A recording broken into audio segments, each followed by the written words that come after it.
पाटील साहेब, ओ पाटील साहेब, पाटील आहेत का घरात? कोण रे तू? काय काम काढलीस? अहो मी भीमा फुगवाला तुमच्या गावात राहायची परवानगी मागायला आली आहे. काय काम करणार तू इथं? काय बी काम करणार, रानातली समधी कामं येतात. आपण चोऱ्या बिऱ्या तर करणार नाहीस ना?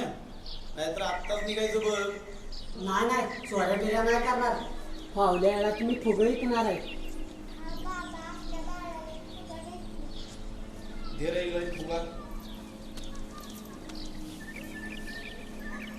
आणि त्या शाळेपाशी कोपाट बांधून हवं. नग नग आपल्या शेतात तिथं वसते, तिथंच आपली कोप आहे, तिथंच राहा आणि शेताकडे पण लक्ष दे. लय उपकार झाले साहेब. आमच्या माझ्या पोरांच्या शाळेतली बघा की तेवढं. बरं बरं ठीक आहे, मी मुख्याध्यापकांना बोलतो